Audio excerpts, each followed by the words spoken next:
Rachel Davis Dubois, who was born Rachel Davis to a Quaker farm family in Salem County outside of Woodstown in 1890, pardon me, 1892. And she worked on the farm as a child, one of 6 children, and they were a Quaker family at the Woodstown meeting. And she had lots of motivation and ambitions, and she graduated from Bucknell University in 1914 to become a high school teacher. Now, from that beginning, in her 101 years, she died in 1993 in Woodstown, she was known throughout the became known throughout the United States and indeed the world. And I'm going to try this morning to talk about her journey and the things that made her grow, and then the things that or the people that and organizations that she influenced throughout the country and throughout some difficult times that the country had throughout most of her life. So the theme that I'm thinking of is, well, how did she get there? How did she get from that farm family in Woodstown and then Bucknell to the wider world? Because ultimately, she had achieved her doctorate degree at Columbia, at Teachers College of Columbia University in education. She had developed a method of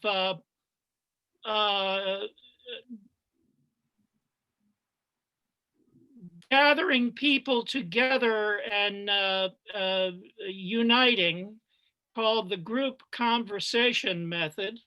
She was esteemed by leaders such as Martin Luther King Jr. and other notables like that. So I'm going to talk about how she got there. Now I'm going to try to share 1 or 2 photos, but I've been disabled from doing that, I see. Host disabled screen sharing. If we can correct that, we will, but if we can't, we won't. I only have a couple anyway, so it's not critical.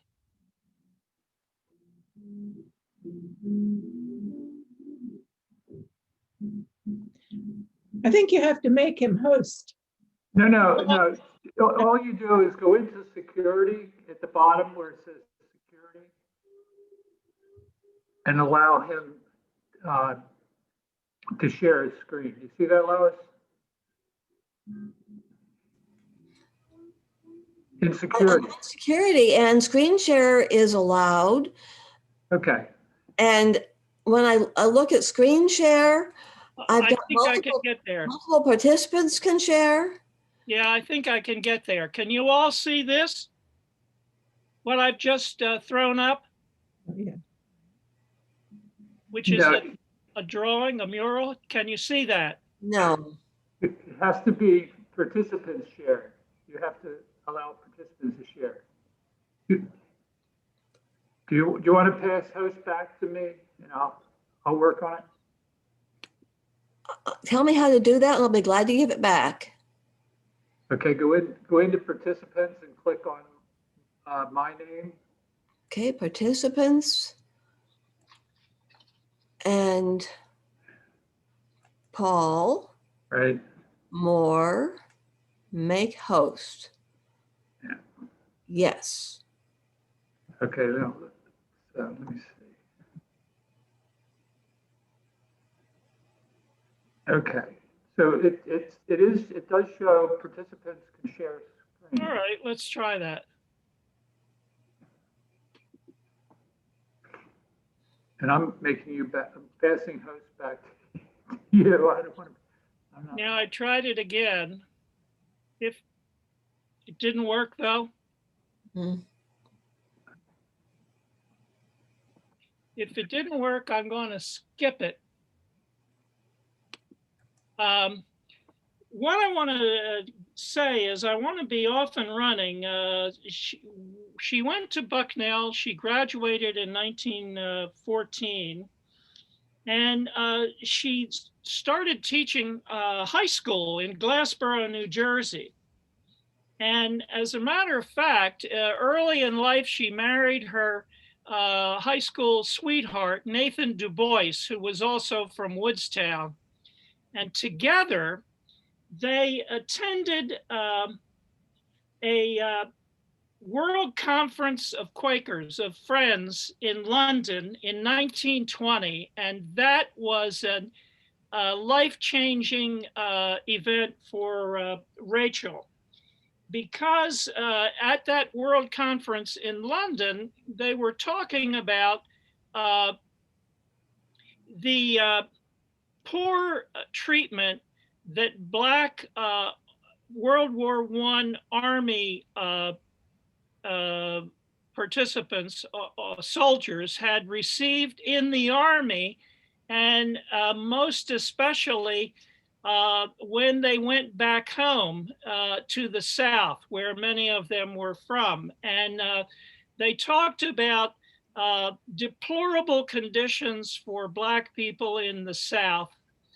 And they also talked about race issues in the US, such as bloody riots that had been in Chicago that focused about race. Now, Rachel, it's written, found that she knew nothing about any of this, that she was in total ignorance of this. And although she was a college graduate, she'd never been enlightened about that. Now, she had always been a very strong believer in pacifism, civil rights, equality, even as a young girl and as a college student. And as a matter of fact, when she was teaching at Glassboro before this conference, she refused to participate in any war bonds sales because she felt that it was against her principles of pacifism.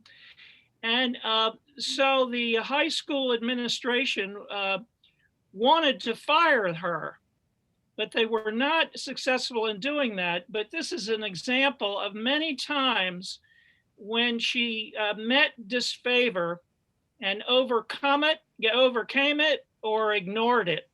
And we'll see many examples of that throughout her life. Now, what she did, however, after the trip, the conference in London, she quit her job as a teacher and she went to the South. She went with a Philadelphia a Quaker organization to the South, and it was the Pennsylvania Committee on the Abolition of Slavery, and they went to the South to try to deal with the deplorable conditions of Blacks there. And there she learned firsthand what discrimination was all about and what it was about in the South. Now, she's on a mission of learning, but she's ultimately on a mission of acting. And that characterizes her whole life. Because from there, on her learning journey, she went to Chicago, where Jane Addams of Hull House was working. And she worked with Jane Addams. Jane Addams was at Hull House in a poverty-stricken section of Chicago. And so now Rachel Davis Dubois is, and I'm going to use the term Dubois rather than Dubois because my friends in Woodstown say Dubois, so I will. Rachel learned about the extreme poverty in Chicago. And she learned from Jane Addams, who preached that it was the interaction and cooperation of different classes and ethnicities that could affect change, that could make change. Jane Addams believed that there had to be cooperation between and working between classes and ethnicities in order to affect change. And she taught Rachel Davis.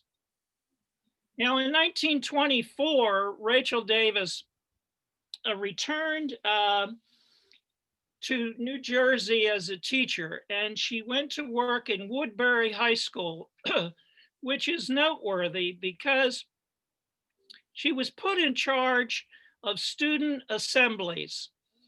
And she went to work because she noticed that the speakers at the student assemblies had no effect on the students and were not being paid attention to by the students. And Rachel blamed that on the speakers, not the students.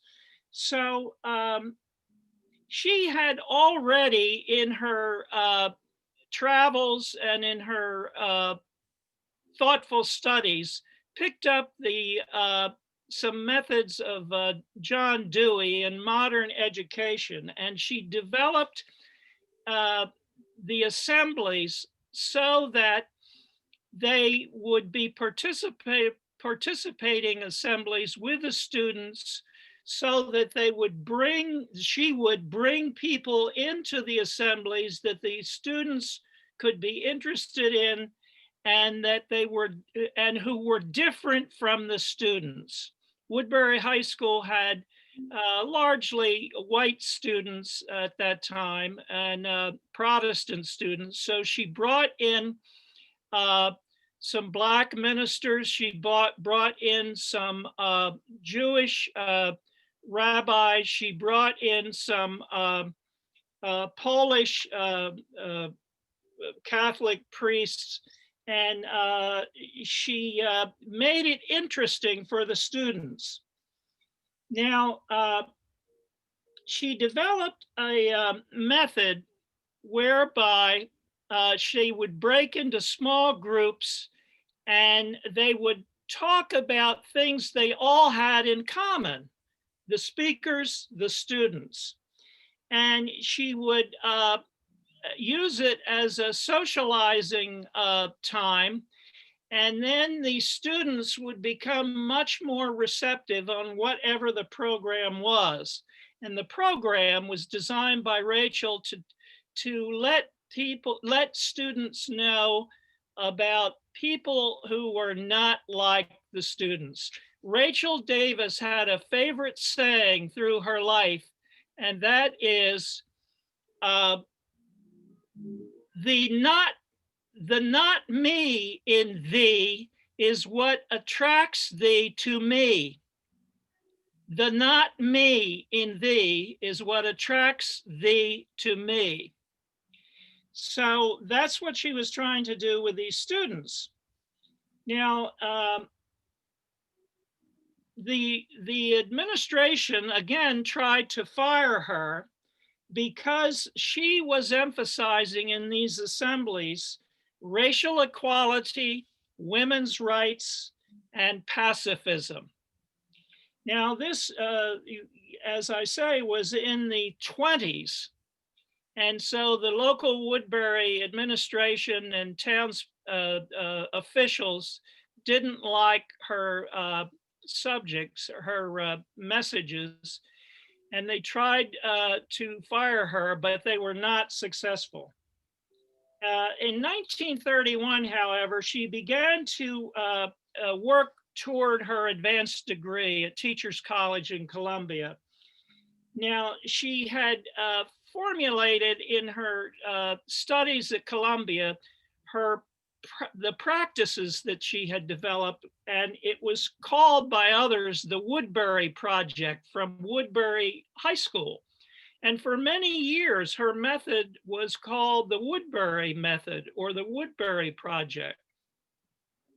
Now, what she did is she came to Philadelphia and she enlisted the assistance of a Quaker lady in Philadelphia, an African-American named Dr. Harriet Rice, who was at what my literature says is the American Friends Center in Philadelphia.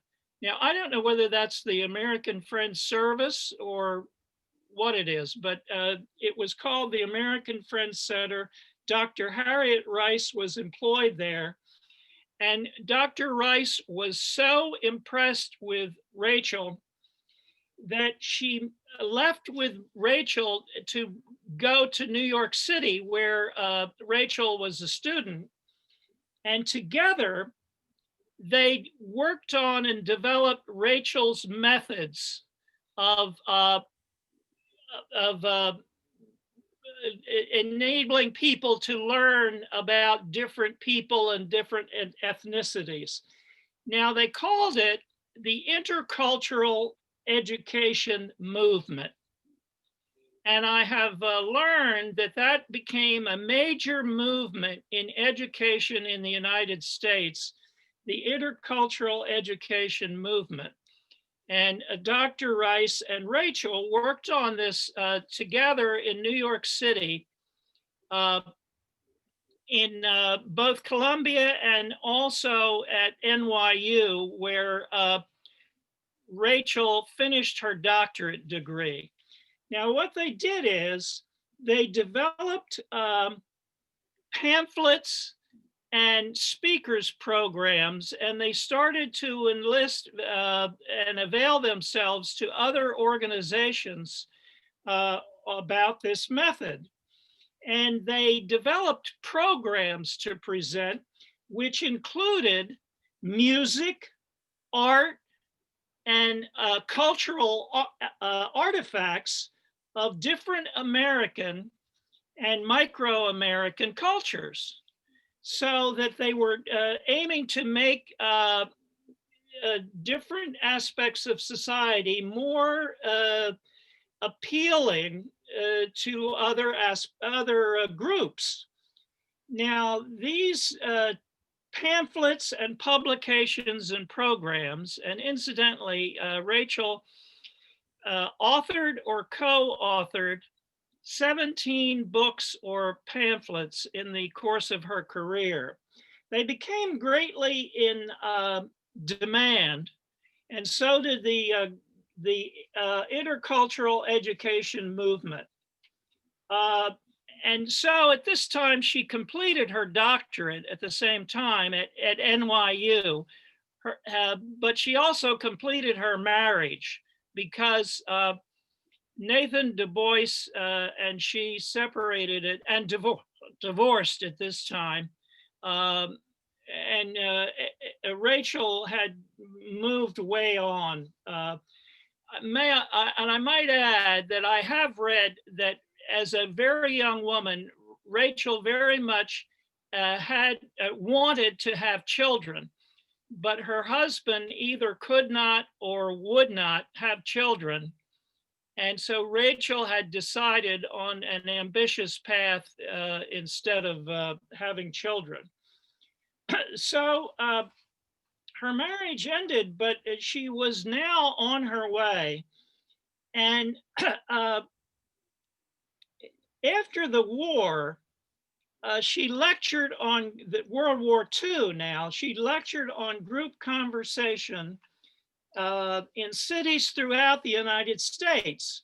She was also sent by the State Department after World War II to teach this method in Germany, in West Germany, that the US was in charge of rehabilitating after the war. Now, at this point, I think that I ought to talk about a little about what group conversation is, because I gave this talk down at Woodstown, and they wanted to know, well, it sounds a little amorphous. Exactly what is group conversation? The methods that Rachel developed and that were so much in demand. Well, what her program was, and I quote now, when a small number of people, it could be anywhere from 10 to 30, take an hour in order and share common memories, no matter where they came from, what class or ethnicity. Everybody has some common memories, often out of childhood or early school. And she would make a period of time in which there would be a sharing of common memories. And it takes a skilled leader to do that, but through a little period of time doing that, the group, it develops trust and a relaxed acceptance of one another. And then they can explore what they have to tell one another, and it will be accepted by the group because they've already established this identifying period of time. And she called it a time period for relaxing, getting to know one another, and sharing the common experiences which everybody will have one way or another. And I'll give just an example or two. I think I really need to take the time to do that. What I'm doing, what's telling you now, is from a book that I bought online. It set me back $15. And I say that it's called Reducing Social Tension and Conflict, which she authored in 1971. It was a library book at West Kentucky University, and so I got it from Amazon. There's another book whose a picture of which I'm going to show you that the Woodstown Meeting House owns. And I tried to buy that online. I'll show you a picture of it in a minute. Maybe I'll show it now. But Amazon wanted $890 for a used copy. They're out of print, I think. So I didn't spend the $890. It's more or less of an autobiography.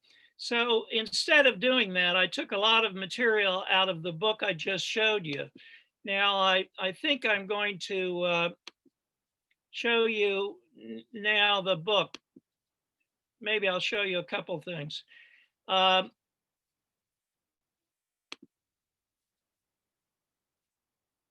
want to move on here.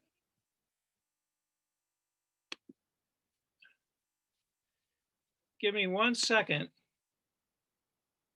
Oh, I guess I'm not going to do it. Wait a minute here.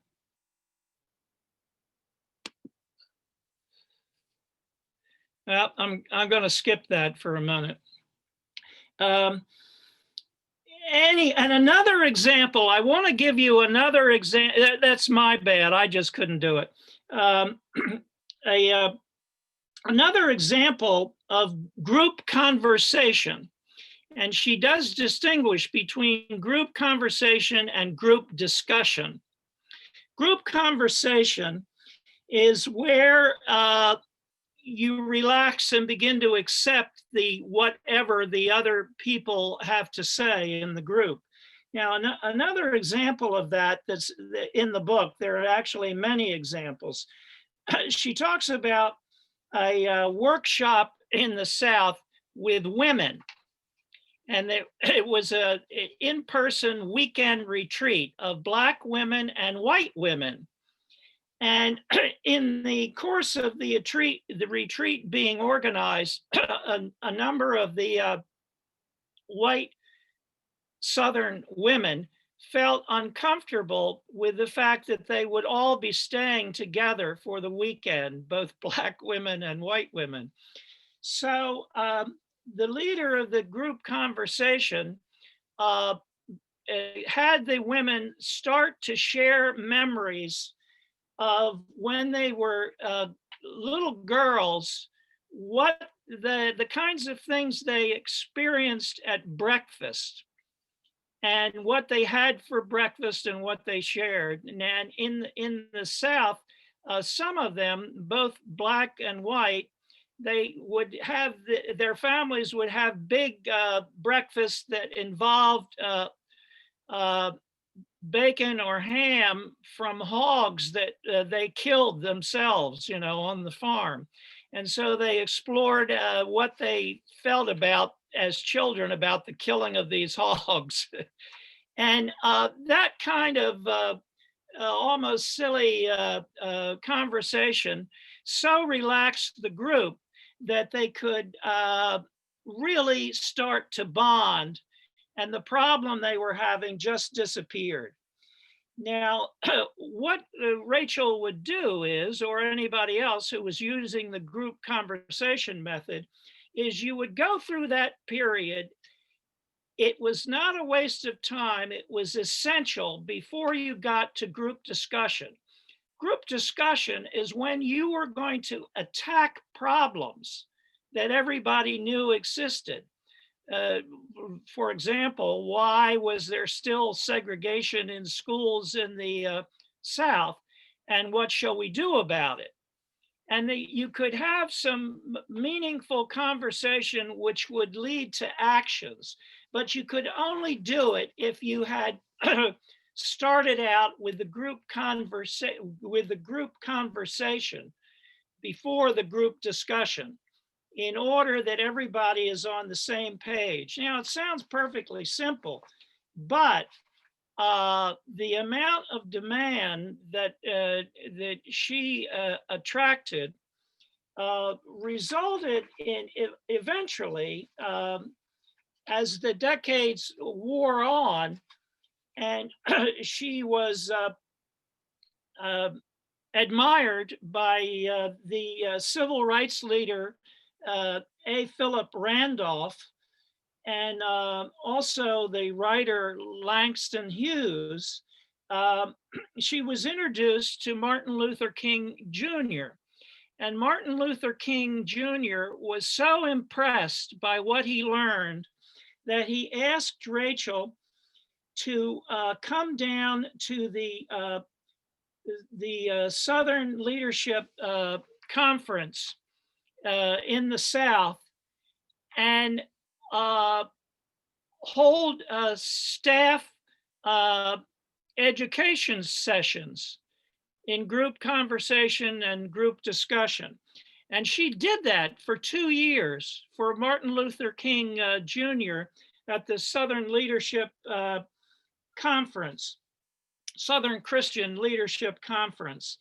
And that was in 1965, only a couple of years before Martin Luther King Jr. was assassinated in 1968.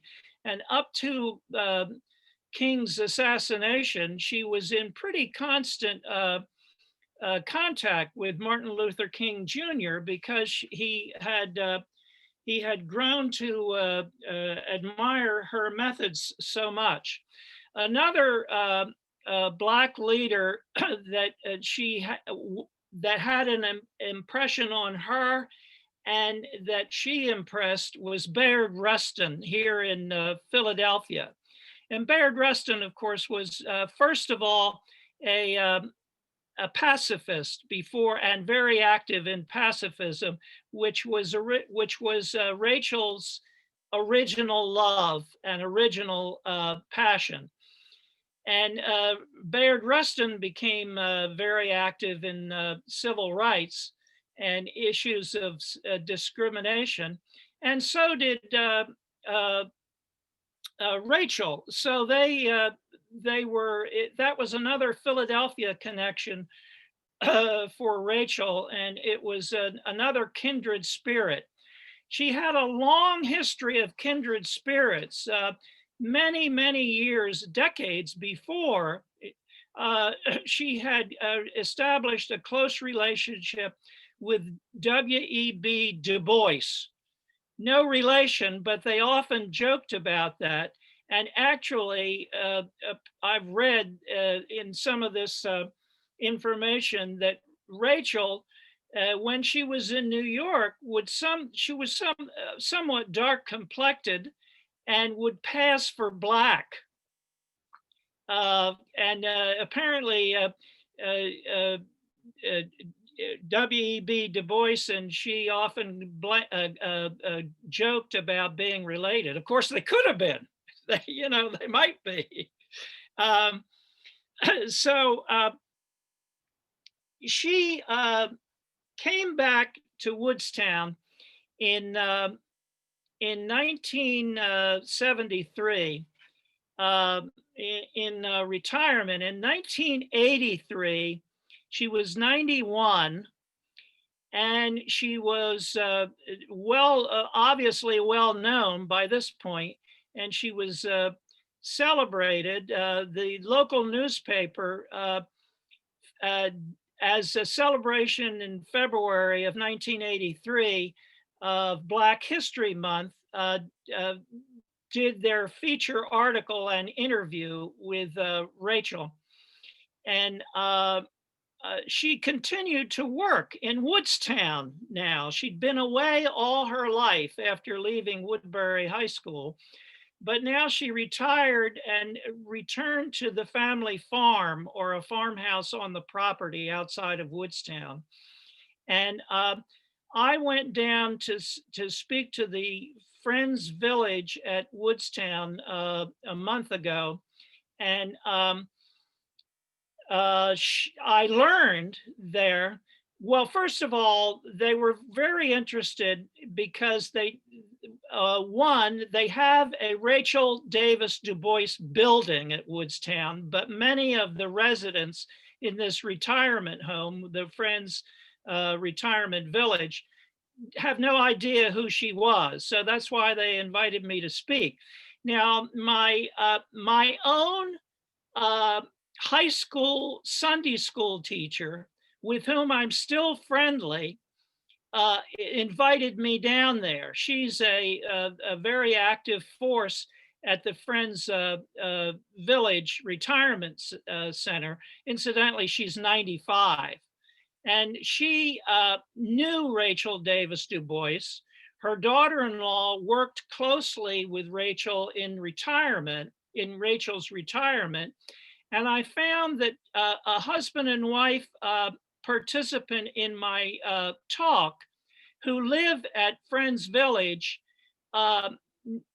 knew her because ultimately, before she died, Rachel died at 101 years of age in 1993. She herself lived at Friends Village at Woodstown.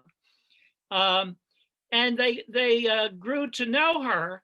And without paying $890, they have a copy of that same autobiography that's autographed by Rachel. Now, what I want to do, and I don't know where our time is, but I just want to be sure I get this in. I want to give some attribution of my sources. Why shouldn't I? I should act professionally. I grew to know about Rachel through Lois, who sent me an email, which was an article from the Journal of Educational Biography that was called All Cultures Matter. And it describes the intercultural education movement after the Second World War, and it was a source of a lot of this information. And then after that, I also found that there's a Quaker history at Swarthmore College website, and they have put online a lot of this. It's the Friends Historical Society of Swarthmore College, and they put a good bit of information about Rachel Davis Dubois on their website. So that was another source of it. And then the Woodstown meeting has the articles and the newspaper articles, the book that I couldn't buy, and and some of Rachel's leaflets in an archive of Rachel Dubois. So I don't, right, Lois, I don't know where we are on time. I could just open it up at this point. It's 12:21 actually. I think I've covered most of what I wanted to say. When was her book published? Aha. I don't know the answer to that. Because the little book that I have was 1971.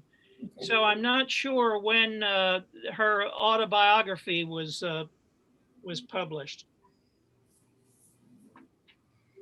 I can give you the name of it. It's called All This and Something More, Pioneering in Intercultural Education by Rachel Davis Dubois. It looks like I have a question. Oh no. Do I have any questions? See, a book like that, if it's really interesting and it's important, you could, I don't know if you could, but someone could contact the person who inherited her estate, and you can type it all in again into Project Gutenberg so that it's available for everyone. I mean, there are ways around things. Yeah, yeah. Incidentally, I hesitate to mention this. You know, I think I mentioned it to somebody before. It's kind of it almost detracts. In Salem County, we're all related to one another. If I spent my life there until I retired, and if your family came a long time ago in the 17th or 18th century, you're related. And I was sent the evidence by someone interested in archives that Rachel Davis Dubois is my sixth cousin. Yeah. Which is not surprising because probably a great many people in Salem County are my sixth cousin. But when you said her estate, that I'm not part of her estate, but I am her sixth cousin. Well, someone must have executed her estate. Someone must own her. I know. That's easy to find out. Yeah. I was the judge there, for God's sake. I should be able to find out. There you go. Tom, when you were working on this project, did you find much evidence of those methods being used in today's education or in other practices? Let me mention this. Two days ago or earlier in the week, I was on a FITCI program here in Philly, a Zoomed a FITCI seminar, and it was called Conversations with Your Black Friend Christopher. And it was, as a result, it was organized by Joan Countryman, who's the many things, but she's the chair of Friends in the City, a nonprofit corporation. And I know this conversation with your Black friend Christopher, this is what Christopher, who's a friend of Joan's, he does professionally. And I could, as I participated in the Zoom program this week, I could tell it was the classic case of group conversation.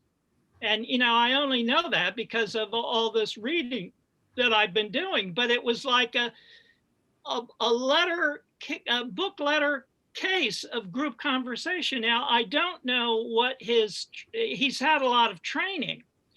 So, you know, I think it's immortalized, this method, because boy, he was using it.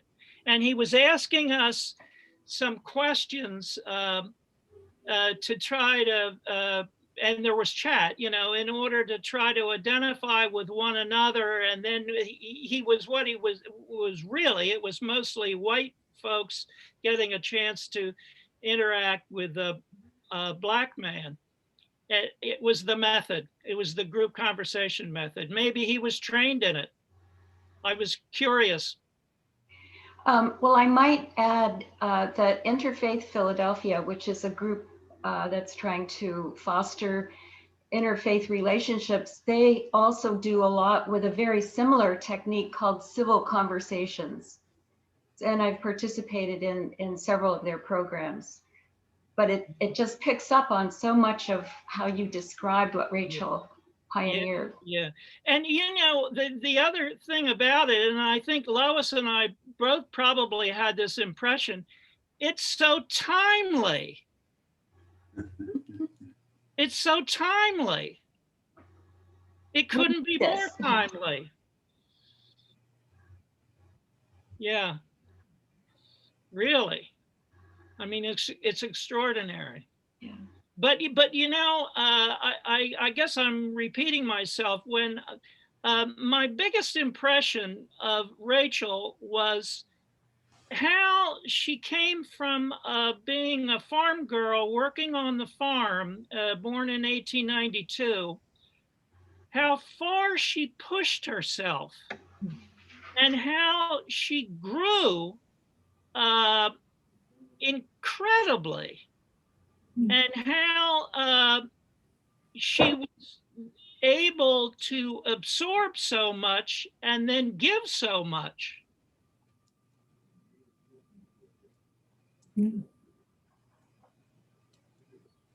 It reminds me of Alice Paul, who was kind of in this similar generation, and who also came from a farm in New Jersey. Ah, Alice Paul, the artist? No, the suffragette. Oh, Alice Paul. Yeah, I know who you mean. I'm thinking of Alice Neal. That's Another different. Yeah, that's right. Yeah, that's amazing. My English grandmother was born in 1892, of course, in England. And that generation, yeah, they went through the First World War, well, where everyone around, all the young men were being killed. And then the Second World War, when their children were being killed. Yeah. I mean, more so in England than in the United States, but certainly there were plenty of people killed in the First and Second World War in the United States. So that was, do you, how do we get this training? The training? Yeah, how do we get the training? I don't know. Well, I could suggest checking with Interfaith Philadelphia. You could check their website and see what they have for civil conversations training. Yeah. They offer it periodically. Civil conversations, that is the key word.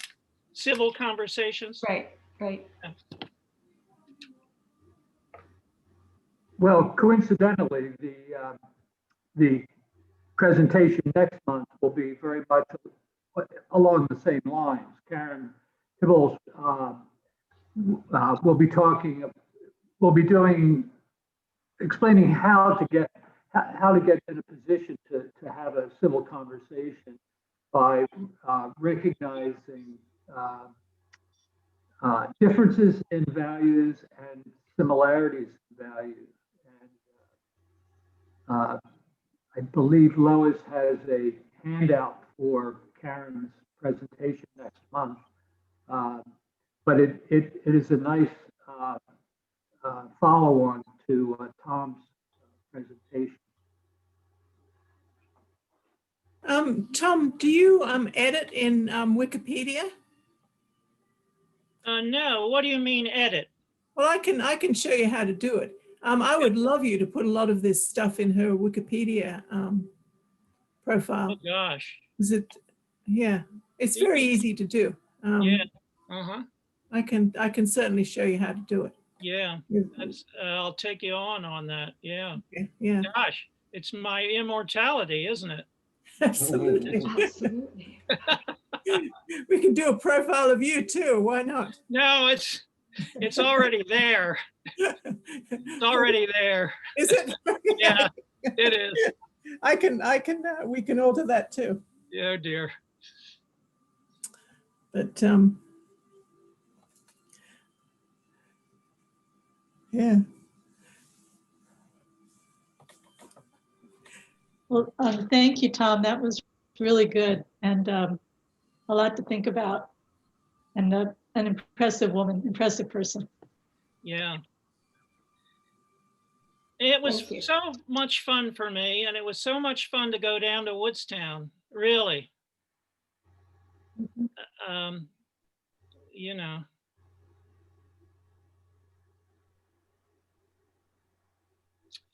Well, I guess that's all I have. Okay, then I will stop Thank you. recording. Thank you. I really enjoyed it very much, Tom. I appreciate it. Thank you. Oh, good. That's good to hear. That's That was great to hear. Thanks, Tom. This was really inspiring. It was. There's an effect. Thanks, Tom. Oh, I'm so grateful to hear that. I really am. Loved it. Okay. Okay, well, we have an education committee meeting on Tuesday. Maybe